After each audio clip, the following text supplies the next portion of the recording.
di waktu itu. Mazhab yang lain ada yang nggak mengharamkan sholat waktu itu. Di 5 waktu tadi itu. Ya. Kenapa bisa beda? Ya bisa beda. Karena ijtihad. Imam Syafi'i menyatakan hadis-hadis tentang diharamkan sholat di 5 waktu itu bisa diterima. Sahih atau hasan. Bisa dijadikan dasar hukum. Makanya beliau menyatakan diharamkan sholat atau dimakruhkan dengan karahatut tahrim sholat di 5 waktu tadi. Adapun imam-imam yang lain, imam mujtahid yang lain dari mazhab yang lain, ya ada yang tidak mengindahkan atau tidak menganggap hadis itu sahih atau hasan, atau tidak menganggap hadis itu bisa menjadi dasar hukum, maka mereka enggak menganggap waktu itu diharamkan sholat. Ya. Fasal kita berikutnya menyebutkan saktatus shalah situn.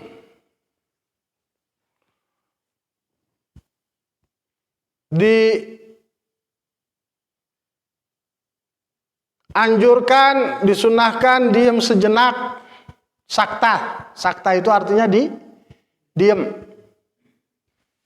Diam sebentar dalam sholat situn di 6 tempat. Karena sholat itu aslinya nggak ada diam. Sholat itu pekerjaan, perkataan, ya. Yang dimulai dengan salam, dimulai dengan takbir, diakhiri dengan salam. Ya. Perkataan, pekerjaan, nggak ada diamnya. Tapi disunahkan untuk diam di 6 tempat. Sebagaimana disebutkan dalam kitab kita. 1. Ya. Antara takbiratul ihram dan doa iftitah. Antara takbiratul ihram dan doa iftitah. Habis takbir Allahu Akbar, diam sejenak. Sejenaknya berapa? Ya, seukuran subhanallah. Ya. Baru baca iftitah. Ya. Kecuali antara amin dan bacaan surat buat imam. Kecuali antara amin dan bacaan surat buat imam, maka disunahkan untuk lebih panjang dari kata subhanallah. Disunahkan seukuran orang makmum membaca Al-Fatihah. Ya, disunahkan untuk lebih panjang. Adapun di tempat-tempat yang lain hanya sekedar atau sebentar seucapan subhanallah. Dan juga tadi hanya di sholat-sholat yang jahriyah saja. Ya, buat antara amin dan bacaan surat buat imam hanya pada sholat yang jahriyah, sholat yang keras suaranya, maghrib, isya, subuh, itu biar imamnya kasih jeda lebih lama untuk makmumnya, memberikan kesempatan kepada makmum untuk bisa baca surat Fatihah. Yang kedua, itu yang pertama tadi antara takbiratul ihram dan iftitah. Yang kedua antara iftitah dan ta'awud. Antara iftitah dan ta'awud. Setelah iftitah wajhatu wajhillati fatara samawati wal ardi hanifan musliman musyrikin inna salati wa nusuki la syarika lahu dzalika umirtu ana minal muslimin. Diam sebentar, syukuran subhanallah, baru baca Al-Fatihah. Ta'awud. A'udzubillahi minasyaitonirrajim, pelan, habis itu baru lanjut. Yang ketiga, antara Al-Fatihah dan ta'awud.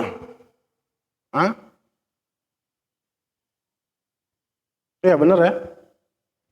Begitu tulisannya. Maksudnya antara ta'awud dan bismillah. Yang ketiga itu. Antara ta'awud dan bismillah ya. Kalau di kitab kita tulisannya antara Fatihah dan ta'awud. Fatihah kan bismillah pertamanya. Habis a'udzubillahi minasyaitonirrajim, diam sejenak seukuran subhanallah, baru baca bismillahirrahmanirrahim. Alhamdulillah rabbil alamin arrahmanirrahim terus. Yang keempat, antara akhir Fatihah dan amin. Waladdallin. Jangan waladdallin amin, jangan sambung. Ya. Waladdallin amin, gitu ya. Oleh karena itu ada sebagian orang yang membaca Rabbighfirli wali walidayya di situ.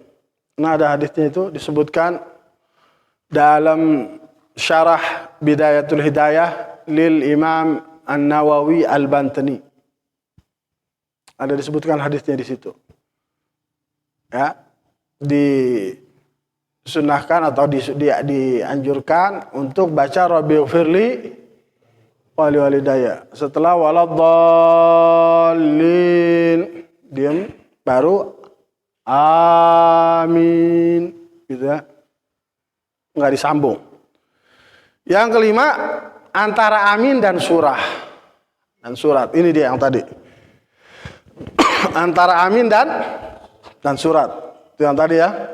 Kalau buat imam di sholat yang jahriyah, sholat yang suaranya keras, agak lebih panjang diamnya seukuran atau memberikan kesempatan kepada makmum untuk bisa baca Yang terakhir, yang keenam, antara surah dan ruku, antara bacaan surat dan ruku. Jadi sebelum ruku baca suratnya selesai, inna a'tainakal kautsar shalli rabbika wanhar inna syani'aka huwal abtar, Allahu akbar, gitu. Seukuran subhanallah. Itu 6 tempat yang dianjurkan untuk diam di dalam sholat. Diam sejenak atau disebut saktah. Bahasa Arabnya saktah. 1. Kalau banyak 6 saktat. Ya. Jama' muannats.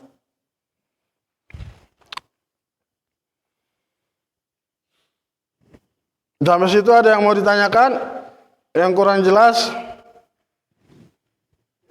Iya. Kalau sholat tarawih, kalau imam jeda sedikit mengisi antara Al-Fatihah ke ayat, dan sempat kadang-kadang makmum membaca Al-Fatihah.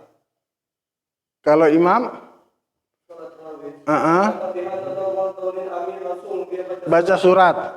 Terus Ngebut. Ya. Tetap disunahkan ya. Disunahkan buat imam. Kalau makmum kan ngikutin. Disunahkan buat imam diam sejenak. Ya. Nggak pakai diam lagi. Karena mau ngambil gaji. Ya. Kalau begitu namanya makruh. Hukumnya makruh, menyalahi sunnah itu. Ya, menyalahi sunnah hukumnya makruh. Tetap disunahkan buat imam, kasih kesempatan makmum untuk baca. Ya paling enggak jangan sampai nyambung lah. Kalau nggak bisa kepanjangan sampai Fatihah, paling nggak kadar subhanallah diam dulu. Kalau dia nggak bisa kasih kesempatan makmum untuk baca Fatihah sampai habis, paling nggak diam kadar subhanallah. Kan nggak lama kalau subhanallah, masih kekejar itu. Ya, ayo. Ada lagi yang lain? Ada?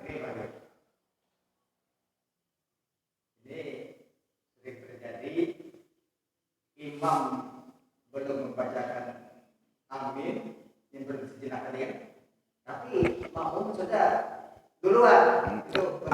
Amin duluan. Ya amin Imam belum kan kita kan sejenak tadi. Itu juga ya hukumnya makruh. Jadi mesti dikasih pemahaman ke makmumnya itu. Dibilangin baik-baik pelan-pelan. Ya. Bahwa kalau bisa bareng makmumnya imam dengan makmum. Karena Nabi SAW dalam hadisnya bilang, jika bersamaan berbarengan makmumnya imam dan makmum, maka malaikat juga akan mengaminkan. Malaikat juga akan mengaminkan. Nah, jadi kasih pemahaman buat makmumnya. Ya, ada satu daerah ya di Dalil itu ya. Saya kalau ngimamin di sana pengajian itu, mereka makmumnya ini enggak waladhdallin, diem. Kalau kita belum amin baru mereka amin. Bareng. Ya, ada daerah-daerah yang udah paham, ada daerah-daerah yang enggak paham. Ya, dikasih pengertian pelan-pelan, baik-baik. Ya, ada lagi yang lain? Enggak ada? Baik, pasal kita berikutnya menyebutkan musannif menyebutkan rahimahullah taala al-arkan allati talzamu fiha tumanina arba'atun. Rukun-rukun yang diwajibkan tumakninah ada 4. Rukun-rukun yang diwajibkan tumakninah ada 4. 1. Ruku. Itu wajib untuk tumakninah. Apa artinya tumakninah? Diam setelah bergerak. Sukunun ba'da harakah. Biqadar subhanallah. Dengan ukuran ya. Setelah dia bergerak untuk ruku, sempurna rukunya, maka dia diam sejenak seukuran subhanallah. Ya, diam sejenak setelah gerakan. 1, wajib tumanina di dalam ruku. Yang kedua, di i'tidal. Dia berangkat ya, atau bangun, maka sunnah untuk diam sejenak. Yang ketiga disujud. Yang ketiga disujud. Yang keempat duduk di antara dua sujud. Ya. Satu ketika Nabi SAW melihat seseorang masuk ke masjid, Nabi sedang duduk. Kemudian Nabi lihat dia masuk masjid, dia sholat. Habis dia sholat, cepat gitu, nggak pakai tumaninah. Ya, ruku langsung i'tidal, langsung sujud, nggak pakai tumaninah. Nabi setelah dia salam, assalamualaikum warahmatullahi wabarakatuh, Nabi panggil sini. Ya, Nabi bilang, sholat lagi, kamu belum sholat tadi. Sholat lagi dia. Kayak tadi, kayak pertama, nggak pakai tumaninah. Setelah salam, Nabi panggil lagi sini. Sholat lagi, kamu belum sholat. Sholat lagi. Dia sholat lagi, begitu salam, Nabi panggil lagi sini. Sholat lagi. Dia bilang, ajarin saya ya Rasulullah. Nabi bilang, idza qumta ila shalah, kalau kamu berdiri untuk sholat, fakabbir, maka takbir. Tsumma qra' ma tayassara minal Qur'an. Kemudian baca apa yang kamu bisa dari Al-Qur'an. Tsummarka, kemudian ruku hatta tatma'inna raki'an, sampai engkau tatma'in, tenang dalam ruku. Tsummarfa, kemudian angkat i'tidal hatta tatma'inna qa'iman, sampai engkau tenang dalam Tsummasjud, kemudian sujud hatta tatma'inna sajidan, sampai engkau tenang dalam sujud. Tsumajlis hatta tatma'inna jalisan, sampai engkau diam tenang dalam duduk di antara dua sujud. Kerjakan seperti itu kata Nabi di semua sholat. Maka dari itu tumakninah hukumnya wajib dan jadi rukun dari sholat. Ya, tumakninah seperti yang kita bilang tadi, adalah diam setelah bergerak. Diam setelah bergerak, ya. Sehingga semua anggota tubuhnya tenang di tempatnya. Sehingga semua anggota tubuhnya tenang tetap di tempatnya. Kalau dia ruku, semua anggota tubuhnya udah tenang tetap di tempatnya. Ya, baru dia i'tidal. Dia i'tidal, semua anggota tubuhnya tenang di tempatnya, baru dia ruku, dan begitu seterusnya. Itu fasal kita yang terakhir, ya. Selanjutnya ada fasal tentang asbab sujud sahwi, dan ini panjang penjelasannya. Jadi kita cukupkan sampai di situ aja dulu. Ya, asbab sujud sahwi ini panjang penjelasannya nih. Insyaallah kita ketemu lagi dalam taklim yang akan datang, ya. Taklim yang akan datang tentang asbab sujud sahwi. Wallahu a'lam. Sampai situ ada yang mau ditanyakan sebelum kita tutup? Yang kurang jelas silahkan. Enggak ada?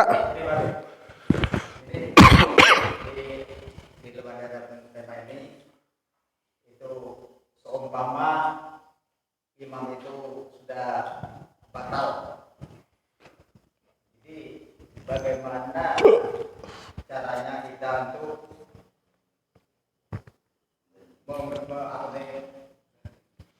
misalnya untuk memadakan kepada si makmum, memberi kode misalnya, bagaimana caranya? Kita kan sudah batal, misalkan. Nah, misalnya batal tadi keadaan dalam sujud, misalnya kan. Nah, keadaan dalam sujud berarti makmum juga sujud tadi kan. Nah, itu bagaimana cara untuk membilang kepada yang bahwa kita sudah batal? Ya. Ya. Kalau kita batal, dalam kitab-kitab fikih itu dibilang tutup hidung kita. Ya. Pegang hidung, tutup hidung, kemudian keluar dari sholat. Maka makmumnya akan tahu, nggak ngerti. Oh, ini batal. Ya. Kalau lagi sujud, ya, maka diri dulu atau duduk dulu di antara dua sujud, kemudian pegang hidungnya, diri langsung, mereka ngerti. Ya. Dalam kitab-kitab fikih dibilang pegang tutup bukan pegang hidung, tutup hidungnya. Tutup hidungnya, kemudian keluar. Ya, kemudian keluar, nggak usah kasih tahu saya batal ya. Nggak usah. Ya, nggak usah kasih tahu begitu. Pegang aja hidung, tutup hidung, ya, maka habis itu keluar. Ya, maka makmumnya akan ngerti. Ya. Benar terjadi, itu benar terjadi ketika imam itu batal di dalam sujud, maka setelah makmum duduk, lihatnya imam tidak ada lagi.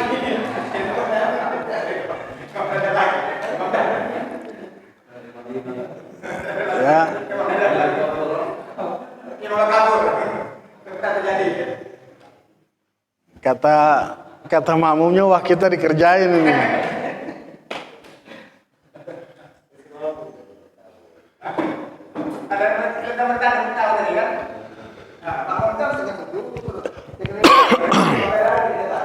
Jadi gitu ya, dipegang hidung, tutup hidungnya.